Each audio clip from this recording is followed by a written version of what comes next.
I missed the last upload. To be fair, my resolution was to get one video per month, and not one video every month. Careful with my wording. So I'm still on track as long as I make a December video. As you may be able to see, I am currently wearing the Drop THX Panda t-shirt, and my replacement pair came in, so I can actually finally review these things. As I was saying before, they made the ear cups longer on the t-shirt. Just really bad attention to detail. Drop. Go back to the drawing board with this one. You're going to need to make a whole new batch. Massive recall, 1,000 units. So, I want to go over the unboxing experience first. Drop has this weird way of making any unboxing experience both premium and cheap at the same time. Now, it's not a bad cheap. It's like all their packaging is recycled, and it's very cheap materials, but it's designed in a way that makes it feel premium, if that makes any sense. So, for example, there's a little ribbon to pull the box out of the box, and it feels nice. You slowly pull it out, and it's a lot like how Apple specifically designed their iPhone boxes to slowly open, but it's not quite there because it catches. So you see what I mean? It's both cheap and also nicely packaged. It's really weird. On the inside, you'll find nothing besides the headphone case and instruction manuals. The case, well, it's pretty damn big. For example, here's the Drop Panda case, and here's the Sony WH-1000XM3s. A bit of a size difference. Inside the headphone case, you will find the headphones, a 3.5mm to 3.5mm cable, a USB-C to USB-C cable, and some Velcro ties to go onto them. They're pre-installed, which is cool. They didn't exactly think the little compartment through, though, because the Velcro sticks to it. Maybe that's by design, but I just find it kind of annoying. When you get these things outside of the box, you'll see that they're very simple. They're not super shiny or anything like that. It's a pair of headphones with a button and a couple holes in it. The first thing that kind of drew my attention was the little plus nipple it's got on it. I hate calling it a nipple, but it is one. So yeah, the unboxing experience is interesting. It is overall pretty good. But of course, you aren't here for the unboxing experience, you're here for the review. So, we'll start with the build quality. Overall, this thing's built pretty well. It's got metal, it's got premium plastics, it's got this silicone material that also feels premium. It is what you would expect for $400 Bluetooth headphones. But here's the thing that separates it from the WH-1000XM3s and the Bose Quiet Comforts and the Headphone 700, that's a stupid name. It is incredibly heavy. For headphones, of course, but compared to the WH-1000XM3s, it is like wearing a brick on your head. And that kind of leads us from build quality into comfort. That is its biggest weakness. It is incredibly heavy, and with the incredibly thin padding that it has on the top, it can get pretty uncomfortable after a while.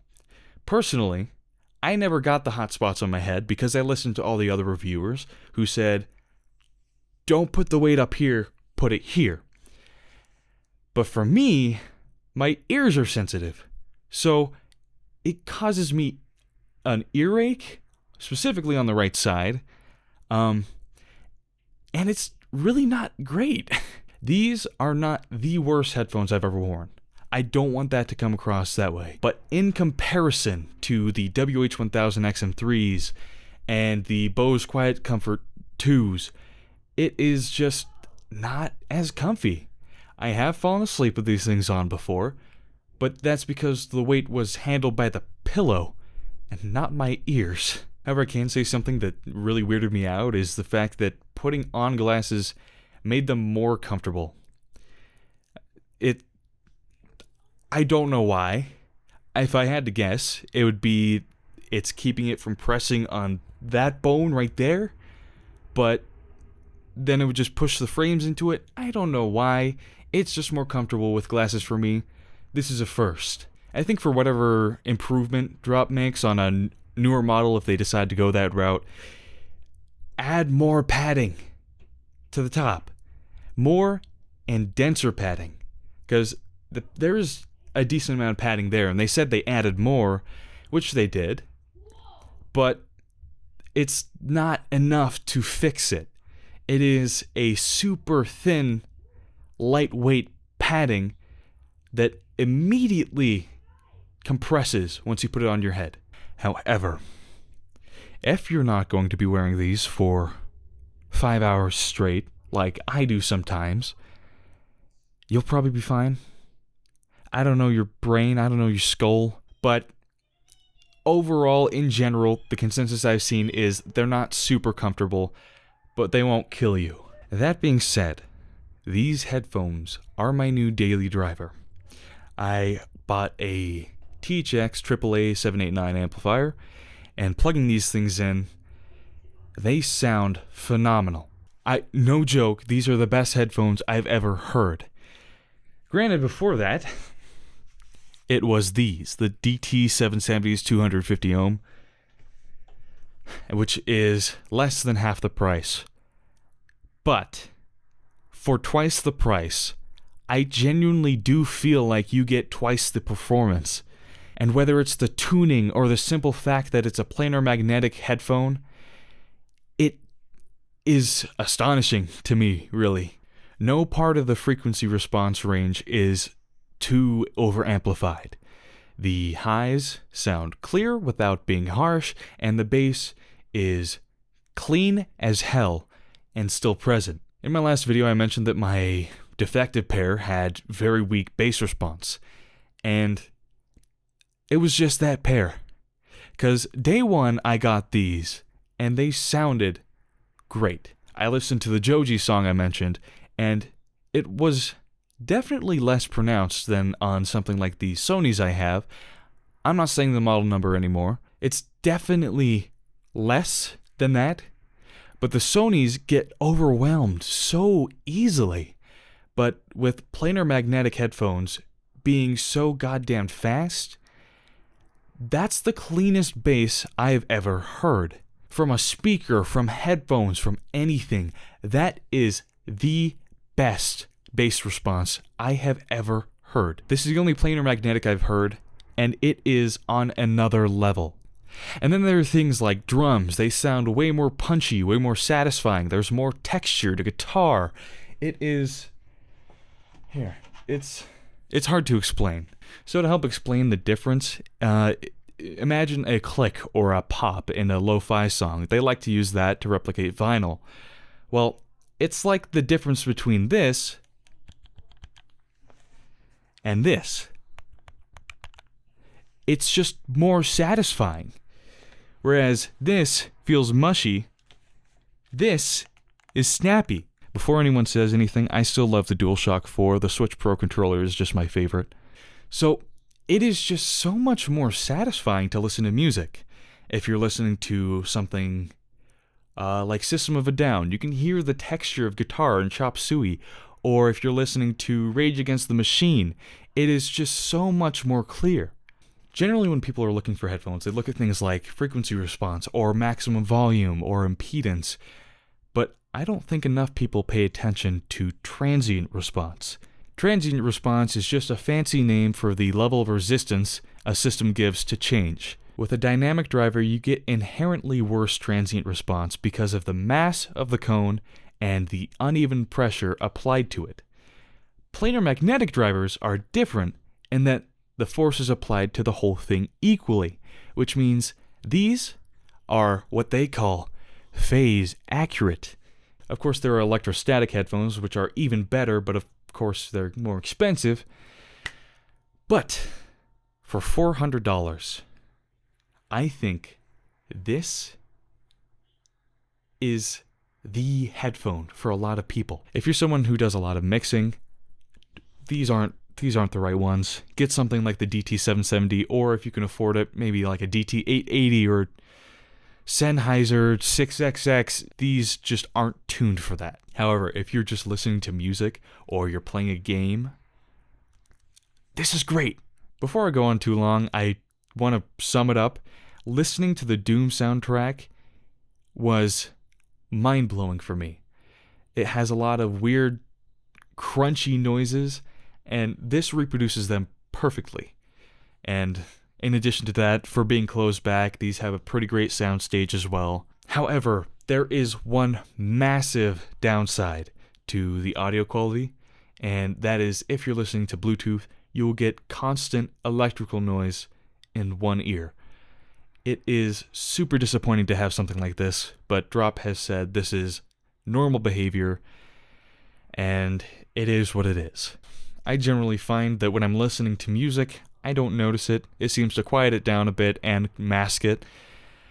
But it is just super disappointing to have something like that in a product that costs $400. Using this thing over USB-C or 3.5mm, there is no noise to speak of unless you get a defective unit. On my last unit, using it wired over USB-C, I would get an electrical noise in both ears and weird distortion. It wasn't fun. So to conclude this section of the video, these things sound great. There are some issues over Bluetooth, but in general, you are getting top-of-the-line audio quality. Next up on the chopping block is the feature set. On your average pair of headphones, you might get AAC, SBC, LDAC if you're Sony, and aptX. With these, you get AAC, you get SBC, LDAC, aptX, aptX HD, aptX low latency, aptX adaptive, the list goes on. It is ridiculous. So no matter what phone you have, odds are something will work. Speaking of multiple devices, these guys have multi-point connectivity, meaning you can connect to your computer and your phone at the same time. So if you get a phone call while you're listening to music on your computer, you'll be able to take the phone call. However, that being said, I haven't gotten it to work. It'll work for the first 5 minutes, but as soon as it switches more than once, it gets stuck. For me, Windows has been incredibly unreliable, and it is infamous for its poor Bluetooth support. But if you have, I don't know, maybe a Mac and an iPhone, it should work great. However, it could be something baked into the firmware, which would suck, but they can update it and make it a feature in the future. But don't buy something now for a feature you might get in the future. For example, there's an EQ app that they've promised, but who knows if that's going to happen or when it's going to happen.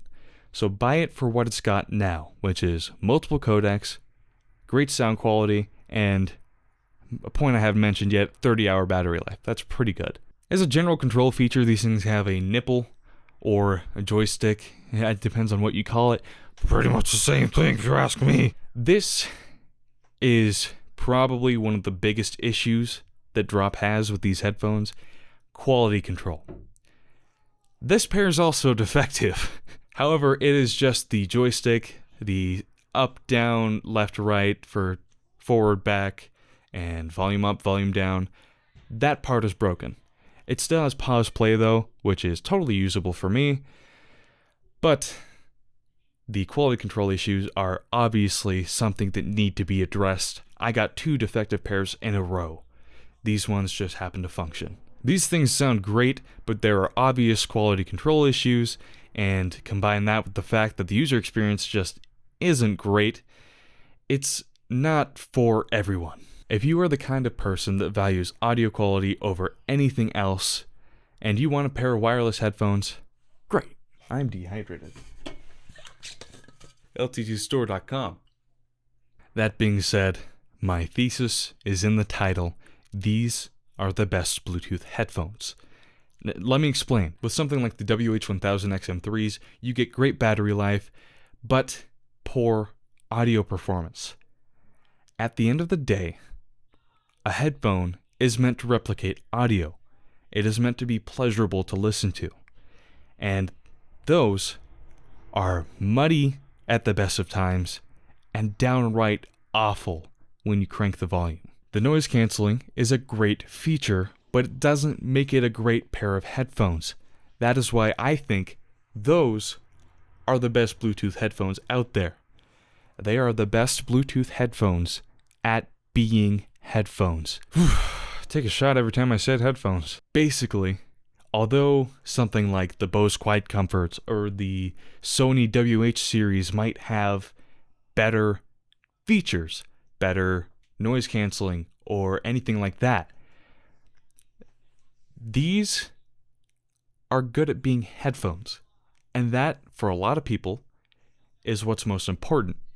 So if you are a person who values audio quality over anything else, these might be the Bluetooth headphones for you. That is the reason why I will wear these things for 5 hours a day over Bluetooth. Because every time I find myself going back for noise canceling or wearing earbuds for convenience, I find myself missing just that little something, little hidden spice given by drop. And honestly, if that's what you're after, I can't recommend these enough. Quick side note before I go, if you were looking to get these before Christmas, you're in trouble because I ordered them back in April and got them in September. Then I had to return it, which meant I ended up getting my final pair in October. Of course, that comes with it being an Indiegogo project initially, but Drop is not known for the great shipping because they go through FedEx. So keep that in mind. You might have to print out a picture of it for a loved one as a temporary gift. So anyway,